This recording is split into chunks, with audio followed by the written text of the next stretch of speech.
नमस्कार जी। चल, ठीक है।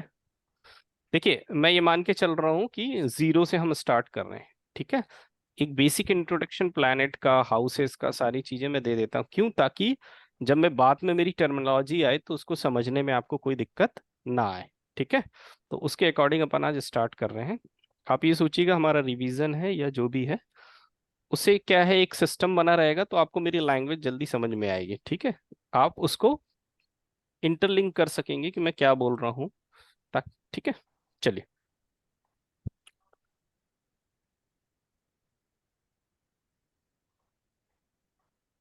मेरा स्क्रीन नजर आ रहा है सभी को? जी जी। Yes sir.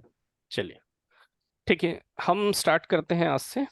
ठीक है, चलिए। तो एस्ट्रोलॉजी की शुरुआत वही 9 प्लैनेट से होती है। ठीक है, 9 ग्रह हैं। ठीक है, और हाउसेस कितने हैं? 12। आराम। ठीक है, राशियां कितनी हैं? 12। ठीक है, तो बेसिक कॉन्सेप्ट हमारा सबसे पहले ये है कि हमें 9 प्लैनेट्स, तो हमें मालूम है 9 प्लैनेट्स क्या क्या होते हैं। सूर्य होता है, चंद्र होता है, मंगल होता है, बुध होता है, गुरु होता है, फिर 1 2 3 4 5 शुक्र होता है। ठीक है, और क्या होता है? शनि। ठीक है, देखिए, sun, moon, Mars, Mercury, Jupiter, Venus, Saturn, कितने प्लैनेट हो गए? 1 2 3 4 5 6 7। सेवन। ठीक है, next is Rahu and Ketu. Rahu and Ketu को कहते हैं नोड्स। क्या कहते हैं? नोड्स। ठीक है, या इन्हें कहा जाता है छाया ग्रह, शैडो प्लैनेट्स। ठीक है, 7 मुख्य प्लैनेट्स हैं: sun, moon, Mars, Mercury, Jupiter, Venus, Saturn. ठीक है, और 2 प्लैनेट जो हैं वो राहु और केतु, इनको केपी एस्ट्रोलॉजी में नोड कहते हैं। ठीक है, जहां कहीं भी आपको नोड शब्द सुनाई दे, it means there is a Rahu and Ketu. ठीक है, और हम इसको क्या कहते हैं? छाया ग्रह भी कहते हैं, शैडो प्लैनेट्स कहते हैं। ठीक है, तो ये 9 प्लैनेट्स हो गए। ठीक है, अब देखिए 9 राशियां। 12 राशियां कौन कौन सी होती हैं आपको मालूम होंगी?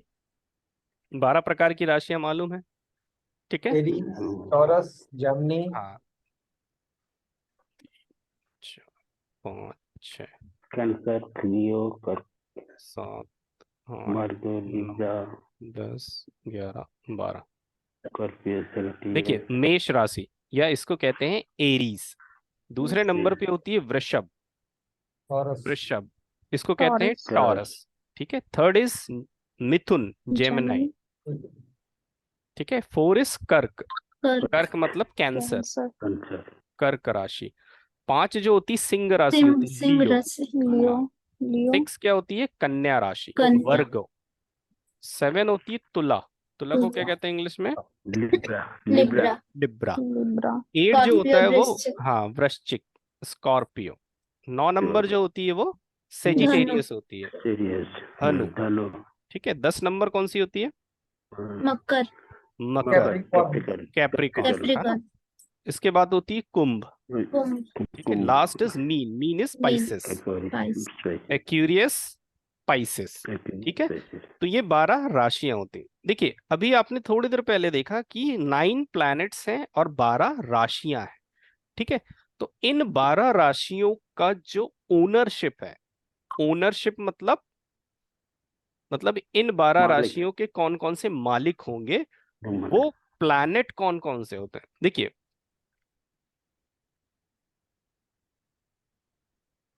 ये दिख रहा है 1 एंड 8 9, 2 एंड 7 9, 3 एंड 6 9, दिख रहा है।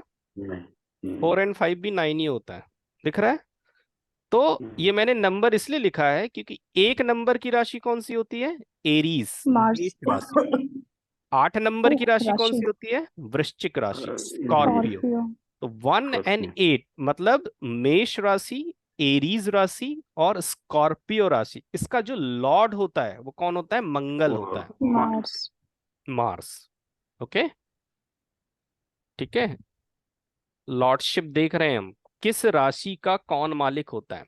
अब देखिए, 2 एंड 7, 2 का मतलब होता है 7 वृषभ राशि, 7 का मतलब होता है हाँ, तुला वृषभ राशि। राशि, वृषभ तुला मतलब राशि, टॉरस, तुला मतलब लिब्रा। लिब्रा, इसका जो मालिक होता है वो शुक्र होता है, वीनस। Venus, okay, Venus.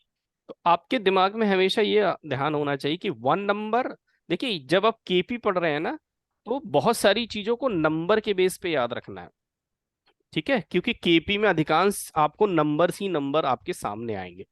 तो आप नंबर से जो चीजें याद रखेंगे और जो चीजें जरूरी है नंबर से याद रखना वो मैं आपको बताऊंगा। जैसे राशि का नंबर भी याद होना चाहिए, राशि का नाम भी। जैसे मैं बोलूं 8 नंबर की राशि, तो आपको पता चल जाना चाहिए वो स्कॉर्पियो है या वृश्चिक, वृश्चिक राशि है।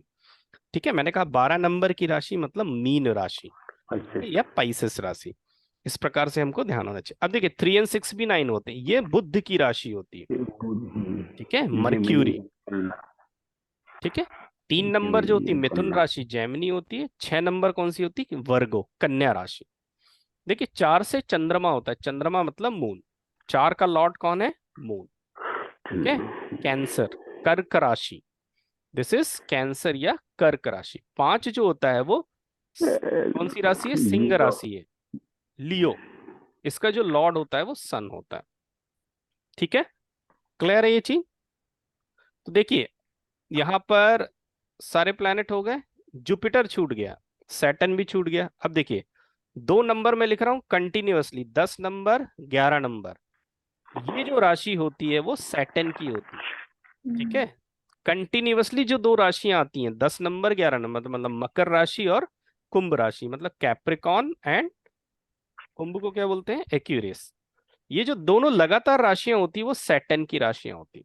ठीक है, अब बची 9 और 12। 9 और 12 जो राशि होती है वो जुपिटर की राशि। ठीक है, दिस इज धनु राशि एंड दिस इज मीन राशि, Sagittarius and the Pisces. Sagittarius and Pisces राशि किसकी होती है? जुपिटर की होती है। तो ये लॉर्डशिप पता होना बहुत आवश्यक है। ठीक है, तीन 3 तो हमें डबल मिलती हैं, बाकी ये 2 डबल हैं, और बाकी केवल चंद्रमा और सिंह राशि जो है वो क्या है? मून और सन की जो राशियां होती है वो सिंगल सिंगल राशि होती है, ये आपको ध्यान रखना है। ठीक है, याद रखने का तरीका मैंने बता दिया, 1 और 8 9, 2 और 7 9, 3 और 6 भी 9 होता है। ये 3 पेयर आप याद कर लेना। ठीक है, सैटर्न को याद करने का तरीका है सीक्वेंस में, 10 नंबर 11 नंबर की जो राशि होती है वो सैटर्न की राशि होती है, 9 नंबर और 12 नंबर की राशि जुपिटर की होती है। तो इस प्रकार से आपने देखा सारे प्लैनेट आ रहे हैं। यहाँ 2 प्लैनेट नहीं आए हैं, एक राहु एंड केतु। तो केपी एस्ट्रोलॉजी में राहु और केतु की कोई राशि नहीं होती है। ठीक है, कोई राशि नहीं होती, ध्यान रखें। यदि आप कृष्णमूर्ति पद्धति पढ़ रहे हैं तो कृष्णमूर्ति पद्धति कहती कि राहु और केतु की कोई राशि नहीं होती, they are shadow planet, they are nodes, but they are powerful. ध्यान रखना, नोड्स जो होते हैं बहुत पावरफुल होते हैं। ओके, क्लियर हो गया? तो आपको ये दिमाग में रखना है कि राहु और केतु की कोई राशि नहीं होती। तो यदि मैं बोलूंगा राहु और केतु की लॉर्डशिप कैसे देखेंगे राशियों में, तो उसकी कोई लॉर्डशिप नहीं होगी। यदि मैं बोलूंगा मंगल की लॉर्डशिप कहाँ कहाँ होगी, तो किस किस राशि पर होगी? मेष राशि पर होगी, वृश्चिक राशि पे होगी, एरीज पे होगी, स्कॉर्पियो पे होगी। ठीक है, इसी प्रकार से ये चीजें आपको ध्यान रखना है। तो आपने देखा 12 राशियां और 9 प्लैनेट, कैसे दोनों को हमें जोड़ना है। ठीक है, जोड़ना हमें उसकी लॉर्डशिप के बेस पे है। हमें 12 राशियों के नाम पता होना चाहिए, उसके नंबर याद रखें तो बहुत ही अच्छा है। ठीक है, क्योंकि आप जितने ज्यादा नंबर यूज करेंगे कृष्णमूर्ति पद्धति पढ़ने में या केपी एस्ट्रोलॉजी पढ़ने में आपको उतनी आसानी होगी। ठीक है, यहां तक कोई प्रश्न है तो बताइए।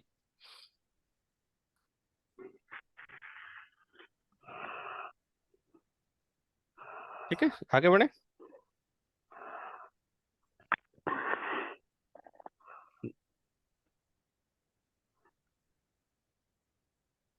चलिए, 12 राशियां और ये प्लैनेट्स आपके समझ में आ गए। ठीक है, अब देखिए कुछ चीजें हमें पता होनी चाहिए। जैसे बोलते हैं natural, natural malefic planet, natural benefic planet. Malefic और बेनेफिक, बेनेफिक प्लैनेट वो प्लैनेट होते हैं जो हमें क्या पहुंचाते हैं, जो हमारे लिए अच्छे रिजल्ट देते हैं। और मैलेफिक प्लैनेट वो होते हैं जो हमें अच्छे रिजल्ट नहीं देते हैं। ठीक है, ये 2 टर्मिनोलॉजी आपको पता होना चाहिए, मैलेफिक क्या है, बेनेफिक क्या है। ठीक है, मैलेफिक मतलब होता है जो प्लैनेट हमारे लिए क्या नहीं है, अच्छे रिजल्ट देने वाले नहीं है। और बेनिफिक प्लैनेट वो प्लैनेट होते हैं जो हमें रिजल्ट सही देते हैं, या दूसरे शब्दों में कहें बेनिफिक प्लैनेट वो प्लैनेट होते हैं जो हमारे काम को आसान कर देते हैं। ठीक है, और मैलेफिक प्लैनेट वो प्लैनेट होते हैं जो हमारे काम को कठिन कर देते हैं, मतलब हमारे काम में ट्रबल लाते हैं। अंडरस्टैंड? तो नेचुरल, अब मैंने एक शब्द यहां किया है नेचुरल, ध्यान रखिएगा। कृष्णमूर्ति पद्धति कहती है कि no planet is malefic and no planet is benefic. जैसे हम वैदिक एस्ट्रोलॉजी में कहें तो राहु और केतु को क्या कहेंगे हम? मैलेफिक प्लैनेट कहेंगे, मतलब हानि पहुंचाने वाले प्लैनेट। ठीक है, लेकिन कृष्णमूर्ति पद्धति कहती है कि कोई भी प्लैनेट ना तो मैलेफिक होता है ना ही बेनिफिक होता है। वो आपकी कुंडली के हिसाब से तय करेंगे कि वो मैलेफिक है कि बेनिफिक है। ठीक है, लेकिन मैंने यहां लिखा नेचुरल। ठीक है, नेचुरल मैलेफिक किसे माना गया, नेचुरल बेनिफिक किसे माना गया? ठीक है, तो देखिए, बेनिफिक प्लैनेट जुपिटर को माना गया है, गुरु को, शुक्र को माना गया, वीनस को, और मून को माना गया। ठीक है, ये प्लैनेट नेचुरली कैसे माने जाते हैं? Benefic planet. ध्यान रखना, नेचुरली बात कर रहा हूं। जब सिंगल टर्मिनोलॉजी बोलेंगे दिस प्लैनेट इज मैलेफिक और बेनिफिक, तो वहां पर ये डेफिनेशन लागू नहीं होगी, क्योंकि कृष्णमूर्ति पद्धति कहती है no planet is malefic, no planet is benefic. According to your chart वो मैलेफिक होगा या बेनिफिक होगा, वो आपके चार्ट पे डिपेंड करता है। Understand? But I am talking about natural malefic and natural benefic. एक नेचर होता है ना, जैसे आप कैसे भी हो, बाहर अच्छे हो खराब हो, लेकिन आपका एक पर्सनल नेचर होगा कि आप ऐसे हैं। ठीक है, उसी प्रकार से प्लैनेट होते हैं। तो हमेशा याद रखिए कि यदि नेचुरली बात करें तो जुपिटर, वीनस और मून, इनको क्या माना गया है? नेचुरल बेनिफिक माना गया। मैलेफिक में आता है मार्स, सैटर्न। ठीक है, Mars, Saturn, Rahu, Ketu, they are naturally malefic planet. Okay, एक होता है माइल्ड, माइल्ड बेनिफिक प्लैनेट माना गया है, या इसको हिंदी में कहते हैं क्रूर, क्रूर ग्रह, इसको कहते हैं सन को। ठीक है, सन को कहा गया है क्रूर ग्रह या माइल्ड बेनिफिक प्लैनेट। क्रूर इसलिए कहा गया है कि sun is just like a father. ठीक है, जैसे बच्चा है, दिन भर माँ के पास रहता, कोई टेंशन नहीं होती, जैसे ही पापा फैक्ट्री से, नौकरी से, जॉब से, ड्यूटी से वापस आते हैं, वो टेंशन में आ जाता है कि अब पढ़ना पड़ेगा, नहीं तो पिताजी मारेंगे। ठीक है, तो सन बिहेव लाइक फादर। ओके, इसीलिए इसको क्या कहा गया? क्रूर या माइल्ड बेनिफिक प्लैनेट कहा गया। एक प्लैनेट छूट रहा है, वो है मर्क्यूरी। ठीक है, ये सब मैं नेचुरल बात कर रहा हूं, ध्यान रखिएगा, है ना, नेचुरल नेचर बता रहा हूं मैं प्लैनेट्स के। मरकरी का ये कहा जाता है कि मरकरी जिस प्लैनेट के साथ बैठेगा, यदि वो मैलेफिक के साथ है तो मैलेफिक है, यदि वो बेनिफिक प्लैनेट के साथ बैठा हुआ है तो बेनिफिक है। ठीक है, इट मींस ये ना तो मैलेफिक है ना ही बेनिफिक। अब यदि मान लीजिए अकेला है, अकेला है तो क्या बोलेंगे? इसको बेनिफिक बोलेंगे। ओके, क्लियर है? तो ये कॉन्सेप्ट समझ में आया मैलेफिक बेनिफिक का। ठीक है, ये नेचुरल नेचर बता रहा हूं मैं, ध्यान रखिएगा, है ना, नेचुरली ये प्लैनेट्स कैसे होते हैं, बाय नेचर हम इनको क्या मानेंगे। ठीक है, अभी जो है मिक्स कॉन्सेप्ट है केपी और वैदिक का, क्योंकि ये बेस है, ये थोड़ा सा आपको पता होना चाहिए, इसलिए मैं ये बता रहा हूँ। फिर जब कृष्णमूर्ति पद्धति स्टार्ट हो जाएगी तो उसमें कोई मैलेफिक नहीं होता, कोई बेनिफिक नहीं होता। ओके, चलिए नेक्स्ट। कोई प्रश्न है तो बताइए इस टॉपिक पे।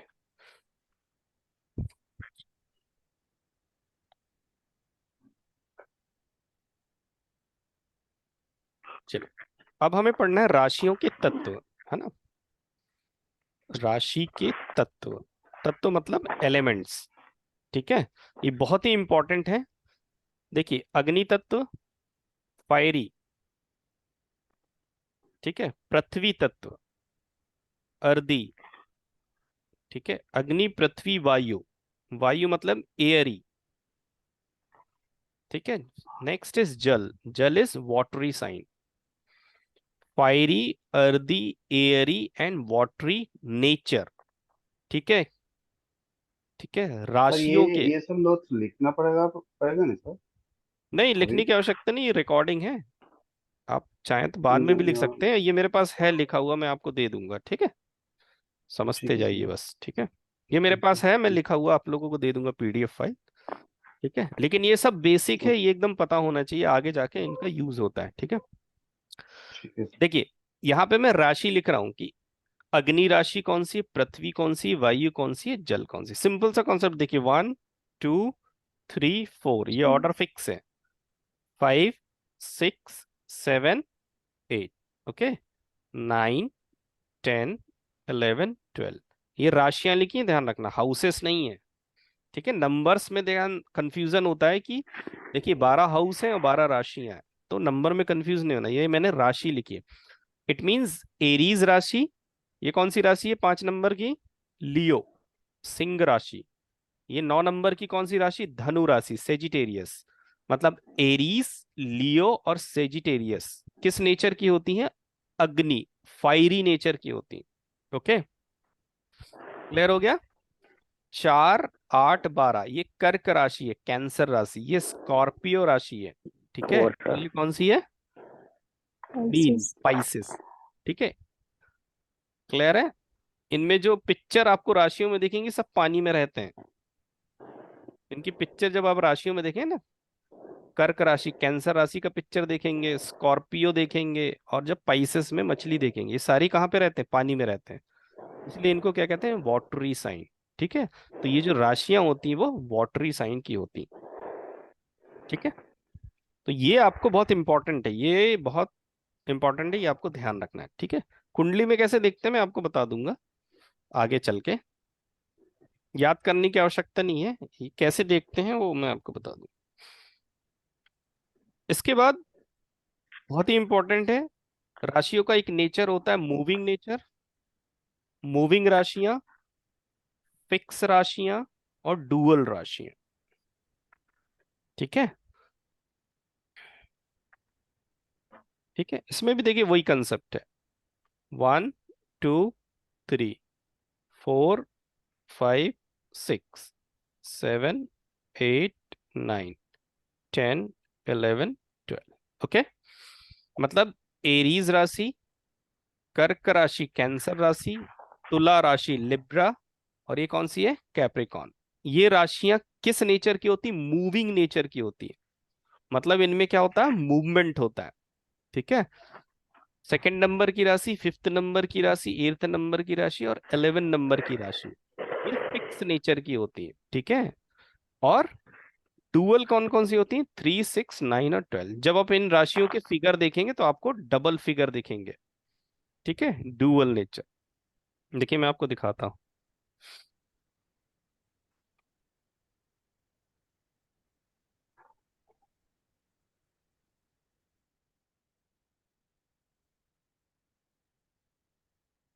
देखिए इन राशियों को देखते कैसे हैं।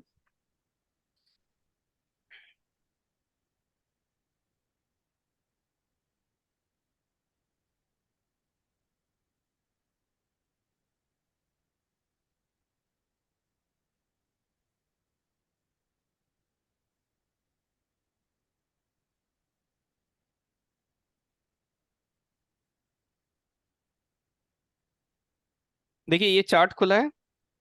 ठीक है, अभी ये मैं समझाऊंगा इसको पढ़ते कैसे हैं। ठीक है, आप यहाँ पे देखो, ये यहां से स्टार्ट होता है, कर्सर दिख रहा है मेरा। ठीक है, यहां से स्टार्ट होता है, ये साइन देखिए आप बने राशियों के, ये दिख रहा है राशियों के साइन। ठीक है, ये राशियों के साइन है। ये देखिए लिब्रा में तुला, ये स्कॉर्पियो। हमेशा ध्यान रखना जो साउथ इंडियन चार्ट होता है वो यहां से स्टार्ट होता है, ये 1 नंबर की राशि है, ध्यान रखना, हाउस नहीं है। अभी जितना बोल रहा हूँ उतना ही सोचना है, बाकी मैं इसको डिटेल में बताऊंगा कैसे पढ़ते हैं। ठीक है, ये जो पहला नंबर का बॉक्स होता है, ये जो पहला नंबर का बॉक्स है, ये राशि का बॉक्स है, ध्यान रखिए, हाउस नहीं है। ये एरीज राशि है, ये टॉरस है, ये जेमिनी है, ये कैंसर है, ये कौन सी है, Leo, लियो, ये कौन सी है, वर्गो, ये कौन सी है, लिब्रा, ये कौन सी है? वृश्चिक, स्कॉर्पियो। ये है सेजिटेरियस, ठीक है। ये कौन सी है? मकर, कैप्रिकॉर्न, एक्यूरियस और ये पाइसेस। ये ऑर्डर यहां से शुरू होता है राशियों का, ठीक है। अब देखना ध्यान से, ठीक है। This is moving, this is fix, this is dual. अभी आपने लिखा था ना 1 2 3, किसी भी राशि को यदि पकड़ना है कि मूविंग है, फिक्स है, डुअल है, आप यहां से काउंटिंग स्टार्ट कीजिए। Moving, fix, dual. फिर स्टार्ट कर दीजिए, मूविंग, फिक्स, डुअल। देखिए डुअल में दो चिन्ह, दो निशान दिख रहे होंगे आपको, ठीक है। फिर यहां से मूविंग, फिक्स, डुअल, ठीक है। ऐसे पढ़ते हैं, मूविंग, फिक्स, डुअल। आपको याद करने की आवश्यकता नहीं, आपको ऑर्डर याद होना चाहिए। सबसे पहले moving, then fix, then dual, ठीक है। इसी प्रकार से अभी जो आपने तत्व पढ़े वो भी ऐसे ही पढ़े जाते हैं। कौन सी राशि किस तत्व की थी? दिस इज अग्नि, पृथ्वी, वायु, जल। It means fiery, earthy, airy and the watery sign. देखिए ये आ गया ना वाटरी साइन, ठीक है। इसको भी ऐसे ही देखते हैं। अब फिर से आपको देखना है तो वही ऑर्डर आ जाएगा, अग्नि, पृथ्वी, वायु, जल, ठीक है। ये ऑर्डर होता है। देन अगेन अग्नि, पृथ्वी, वायु, जल। ऐसे 12 राशियों को आप चेक कर सकते हैं कि कौन सी एयरी साइन की राशि है, कौन सी वाटरी है और कौन सी अर्दी है, ठीक है। कौन सी राशि का नेचर मूविंग है, किस राशि का नेचर फिक्स है, किस राशि का नेचर डुअल। बस आपको ऑर्डर ध्यान रखना है, हमेशा moving fix dual, moving fix dual run करेगा, ठीक है। और अग्नि, पृथ्वी, वायु, लास्ट में जल। इसी ऑर्डर से हम इन राशियों को पहचान जाते हैं कि इन राशियों का क्या नेचर होता है। ओके, देखो ये लिखा है ना, ये वही लिखा है, ठीक है। आप जब चार्ट देखेंगे तो आपको ऑटोमेटिकली समझ में आ जाएगा। तो ये नंबर्स आपको याद रखने की आवश्यकता नहीं, जो ऑर्डर है बस इस ऑर्डर को याद रखिए। सबसे पहले अग्नि, देन पृथ्वी, देन वायु, देन लास्ट जल, ठीक है। यहाँ पर मूविंग फिक्स डुअल, MFD, ठीक है, मूविंग फिक्स डुअल। ये बहुत इंपॉर्टेंट चीज है, बनना चाहिए, इसलिए मैंने आपको दोनों दिखा दिए, चार्ट में भी दिखा दी, ठीक है। नेक्स्ट आता है मेल राशि एंड फीमेल राशि। मेल राशि एंड फीमेल राशि, ठीक है। देखिए man will be odd, odd मतलब 1 3 5 7 9 11, ये राशियां हैं, ध्यान रखना। फीमेल इवन 2 4 6 8 10 एंड 12, ठीक है। अब यहां देखो, मान लीजिए मैंने ये चार्ट खोला और मैंने आपसे पूछा ये कौन सी है, मेल है कि फीमेल है। अब आपको ये नंबर पता होना चाहिए। देखिए 1 2 3 4, 4 इज इवन नंबर, तो ये कौन सी राशि है, मेल है कि फीमेल है? फीमेल। Female, female. ठीक है। ये देखिए स्कॉर्पियो, स्कॉर्पियो का नंबर 8 होता है। अब आपको काउंट करने की आवश्यकता नहीं पड़ेगी, इसलिए मैंने शुरू में बताया था कि राशियों के नाम और उनके नंबर पता होने चाहिए। क्यों? क्योंकि यहाँ पे वो ऐसे यूटिलाइज होता है। अब आपको पता है ये स्कॉर्पियो राशि है, स्कॉर्पियो राशि का नंबर 8 नंबर की राशि होती है, तो 8 is even number, it means this is female राशि, ठीक है। अब मैंने बोला ये एक्यूरियस, ये 11 नंबर की राशि होती है। 11 नंबर मतलब होता है ऑड नंबर, ऑड नंबर मतलब मेल राशि, मेल। ओके। तो ये आपको ऐसे पता होना चाहिए, क्लियर है।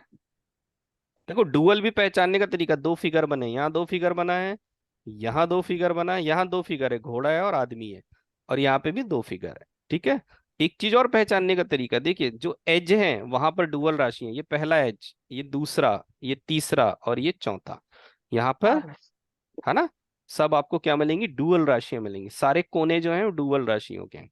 राशियों को नंबर से बहुत अच्छे से याद रखिए। देखिए ये 3 नंबर है, ये 6 नंबर है, ये 9 नंबर है और ये 12 नंबर की राशि है। तो ये जो एजेस होते हैं वो 3 6 9 12, ठीक है। तो आपको नंबर याद है और राशि याद है तो बहुत सारी चीजें आप कोरिलेट कर लेंगे और आसानी से याद कर लेंगे। इसलिए नंबर्स के साथ केपी को पढ़ें, बहुत बेस्ट होगा, ठीक है। और मैं सारी चीजें दिखाते जाऊंगा, दिखाने का मतलब यह है कि जब आप रिपीट करें, नोट्स बनाएं तो उस चीजों को नोट डाउन कर लें, ठीक है। ये मेरे पढ़ाने का यही उद्देश्य है, सारी चीजें, ताकि जब, क्योंकि देखिए यही टर्मिनोलॉजी है, ये लैंग्वेज में आगे यूज करूंगा, है ना, ताकि आप उसको आसानी से पढ़ सकें। अब जैसे मान लीजिए मैं चाइल्ड बर्थ पढ़ा लूँ, तो मैं बोलूंगा यहाँ पे आ गई राशि, तो वो फीमेल होगा कि मेल होगा, तो अब आपको पता होना चाहिए मेल। देखो यहाँ मेल फीमेल बताया, मेल फीमेल मेल, एक तरीका ये है। दूसरा तरीका क्या होता है, यहाँ पर कौन सी राशि है, 3 नंबर की राशि, 3 number is odd number, odd number मतलब मेल। नहीं सर, दसो। ठीक है। और एक चीज हाँ और क्या कर सकते हैं, यहाँ मेल से स्टार्ट करिए, मेल नहीं फीमेल, दसो तुसी। Male female, male female. मैं तो अद्धे घंटे च कर रही बस। ठीक है। तो मेल फीमेल राशि देखने का भी तरीका ये होता है, उसको भी याद करने की आवश्यकता नहीं, इवन ऑड याद रखें, या ऑर्डर ये होता है मेल फीमेल, ये ऐसा ऑर्डर चलता जाता है। ठीक है। ये बहुत ही इंपॉर्टेंट है, जो कि आपको बनना ही चाहिए। तो ये मेल फीमेल क्लियर हो गया आप लोगों को। सारी इवन नंबर की राशियां फीमेल होती हैं, मैन विल बी ऑड, है ना, ऐसा ध्यान रखिएगा। चलिए, नेक्स्ट होता है बैरन साइन या बंजर राशियां। ये चाइल्ड बर्थ में आवश्यकता पड़ती है इसकी। ठीक है, बंजर राशि या बैरन साइन, बैरन राशि, साइन मतलब राशि। तो देखिए ये होती है 1, 3, 5 और 6, मतलब मेष राशि, मिथुन राशि, सिंह राशि, तुला राशि, Aries, Gemini, Leo and the Virgo, इनको क्या कहते हैं, बैरन साइन। जब आप चाइल्ड बर्थ पढ़ेंगे तो इस बैरन साइन की आवश्यकता आपको पड़ेगी। ठीक है, इसीलिए इसको पता होना आवश्यक। क्लियर है।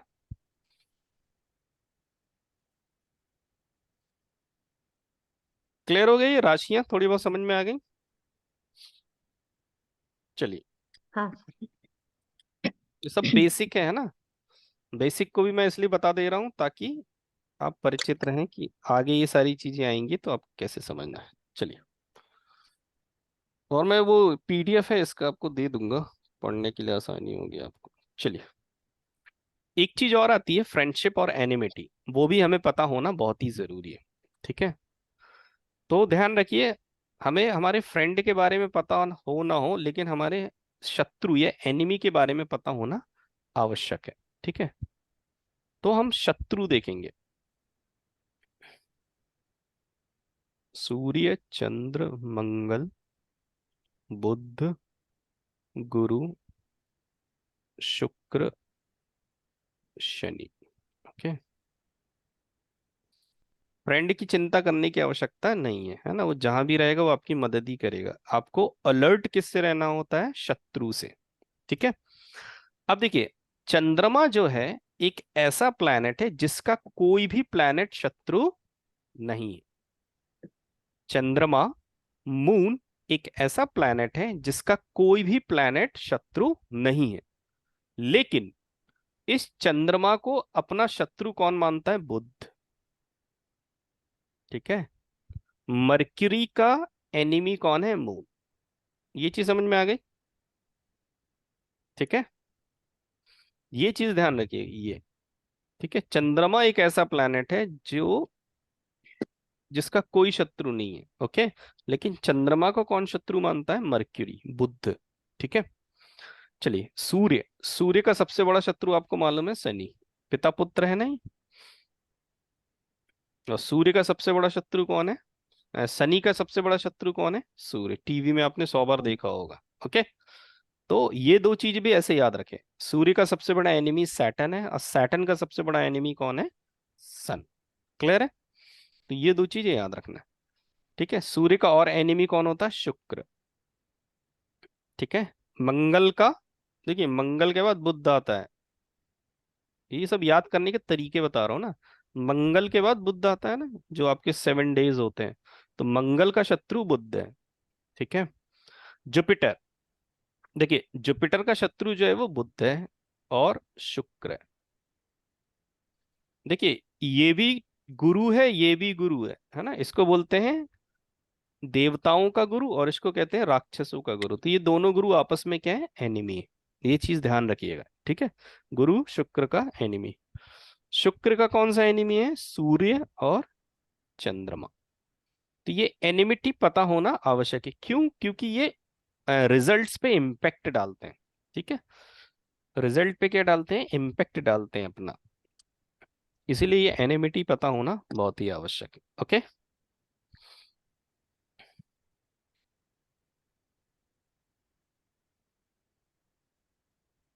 सब बेसिक है।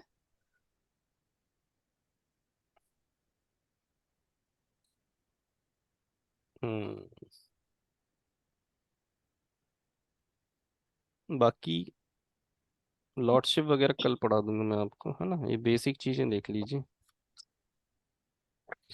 चलिए, कुछ चीजें हैं जो साउथ इंडियन चार्ट में और नॉर्थ इंडियन चार्ट में जल्दी समझ में आती हैं, तो अभी जो मैं बताने जा रहा हूँ नॉर्थ में जल्दी समझ में आ जाएगी आपको।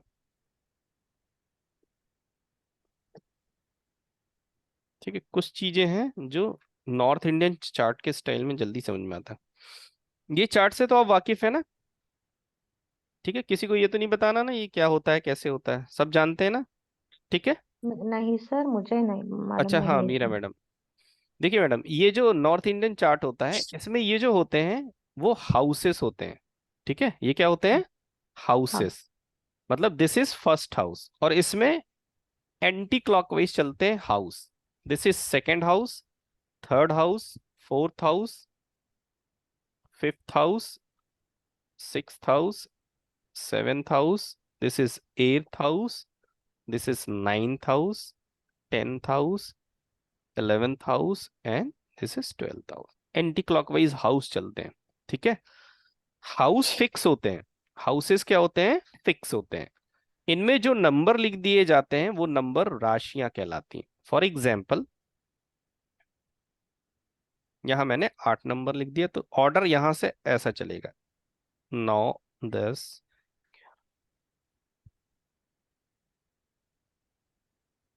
ठीक है, ये ऑर्डर रहेगा। ये जो नंबर लिखा है ये राशि है, ध्यान रखिए। ठीक है, आपको बाय डिफॉल्ट समझना है कि यदि वो यहां लिखा है तो कौन सा हाउस है, फर्स्ट हाउस है, बाय डिफॉल्ट समझ जाना है। जैसे मैं पूछूं सेकंड हाउस में कौन सी राशि है, this is Sagittarius. Okay, third house में कौन सी राशि है, कैप्रिकॉर्न, एक्यूरियस। ओके, तो यहाँ हाउसेस फिक्स होते हैं और राशियां क्या होती हैं, चेंज होती रहती हैं according to your birth chart. ठीक है, तो थोड़ा सा नॉर्थ इंडियन भी पता होना चाहिए। यहाँ देखिए, मैं ये बताने की कोशिश कर रहा था केंद्र किन्हें कहते हैं, केंद्र भाव। ठीक है, केंद्र भाव, देखिए केंद्र मतलब centre, this is the centre, this is the centre, this is the centre and this is centre.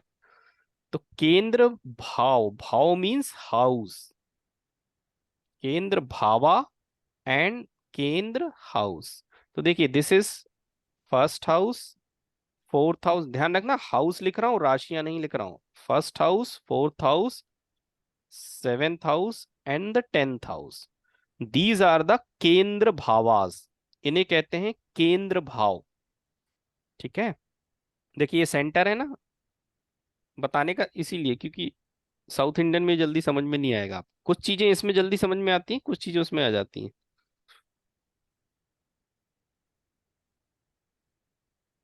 ठीक है, इनको कहते हैं केंद्र या केंद्र भाव या केंद्र सेंटर हाउस। ठीक है, दीज आर द सेंटर्स। अब देखिए एक होता है त्रिक भावा, त्रिक भावा। ठीक है, त्रिक भावा जो होते हैं, भावा मीन्स हाउस, ध्यान रखना, नॉट राशि, यहां मैं राशि नहीं कह रहा हूं, हाउसेस कह रहा हूं। ठीक है, त्रिक भावा जो है वो 6, 8 एंड 12 को माना गया। त्रिक भाव को क्या कहते हैं, they are the bad houses. ठीक है, कृष्णमूर्ति पद्धति में 8th हाउस और 12th हाउस को बैड माना गया। ठीक है, 8th house and 12th house means होता है ऑब्स्टेकल, एक लाइन में। ठीक है, यदि ये नंबर अलग अलग आ रहे हैं तो दे आर, मतलब ये ज्यादा प्रॉब्लमेटिक नहीं है। यदि ये स्क्रिप्ट में ये दोनों नंबर एक साथ आते हैं तो ये ऑब्स्टेकल डिजास्टर में कन्वर्ट हो जाएगा, हमेशा ध्यान रखिए। 8 नंबर का हाउस और 12 नंबर का हाउस नॉर्मल, ठीक है, जब हम इसके सिग्निफिकेशन नहीं देख रहे हैं, नॉर्मल बात करते हैं, तो इसको ऑब्स्टेकल कहा जाता है। ठीक है, मतलब यदि ये नंबर आ रहे हैं मतलब देयर इज सम प्रॉब्लम। ठीक है, देयर इज सम ऑब्स्टिकल। और यदि ये दोनों एक साथ आ गए स्क्रिप्ट में, मतलब 8 एंड 12 दोनों एक साथ आ गए, तो there should be some disasters. ठीक है, तो 8 नंबर और 12 नंबर को त्रिक भाव, त्रिक भाव मतलब वैदिक एस्ट्रोलॉजी में 6 और 12 को बुरा हाउसेस माना गया, इसलिए उनको त्रिक भावा कहते हैं। ठीक है, कृष्णमूर्ति पद्धति में 8 नंबर और 12 नंबर को ऑब्स्टिकल के रूप में जाना जाता है या प्रॉब्लम के रूप में जाना जाता है। ठीक है, अलग अलग आए तो ये प्रॉब्लम है, लेकिन एक साथ आ जाए तो क्या है, दे आर डिजास्टर। ओके, जैसे शादी की स्क्रिप्ट देख रहे हैं, 8 नंबर आ रहा है तो आपकी मैरिज में हो सकता है थोड़ी बहुत प्रॉब्लम आएगी, लेकिन 8 और 12 आ गया तो फिर डिजास्टर है। ठीक है, मतलब ज्यादा प्रॉब्लम आएगी। ये इसलिए बताया क्योंकि इन दो नंबरों का बहुत अधिक रोल होता है ना। वैदिक एस्ट्रोलॉजी में इन्हें त्रिक भावा कहते हैं। वैदिक एस्ट्रोलॉजी में छठे घर को भी अच्छा नहीं माना गया, 8वें घर को माना नहीं गया और 12वें घर को भी नहीं माना गया हाउस को। ठीक है, लेकिन कृष्णमूर्ति पद्धति में ये दो हाउस बहुत इंपॉर्टेंट होते हैं। ठीक है, 8th house and the 12th house. मतलब कभी हमें प्रॉब्लम नजर आ रही है तो यही दो नंबर हमको प्रॉब्लम को इंडिकेट करेंगे। ठीक है, 8 नंबर और 12 नंबर प्रॉब्लम को इंडिकेट करते हैं, इसीलिए मैंने बता दिया। ठीक है, एक होता है मारक, मारक भावा, मारक house. This is second house and the 7th house. Second house और 7th हाउस को मारक कहा गया है। ठीक है, मारक भावा। जब आप आगे जाएंगे तो आपको पढ़ना है मारका एंड बाधका। ठीक है, तो मारका मैंने यहां बता दी क्योंकि ये वैदिक एस्ट्रोलॉजी और कृष्णमूर्ति पद्धति दोनों में फिक्स है। दे आर हाउसेस नॉट राशि। ओके, सेकेंड हाउस और 7th हाउस को मारक भाव कहते हैं या मारका हाउस कहते हैं। ओके, तो ये कृष्णमूर्ति पद्धति के कुछ बेसिक कॉन्सेप्ट हैं, या वैदिक के कह लीजिए बेसिक कॉन्सेप्ट है, या एस्ट्रोलॉजी की ABCD कह लीजिए। ये इतना नॉलेज आपको होना चाहिए। ठीक है, ये कुछ बेसिक चीजें हैं जो मैंने आपको आज बताई हैं। यदि तेज हो गया होगा तो बता दीजिएगा, ज्यादा तेजी से तो नहीं मैंने बता दिया। मैंने इसलिए थोड़ा सा तेजी से बताया है कि मुझे ऐसा लगा कि सब आप लोग इससे परिचित हैं, मतलब ये सारी चीजें आप जानते हैं, बस मैं इसको रिवाइज कर रहा हूँ। ठीक है, इसलिए मैंने थोड़ा सा फास्टली इसको कवर अप किया। ठीक है, किसी को कोई क्वेश्चन है तो बता दीजिए।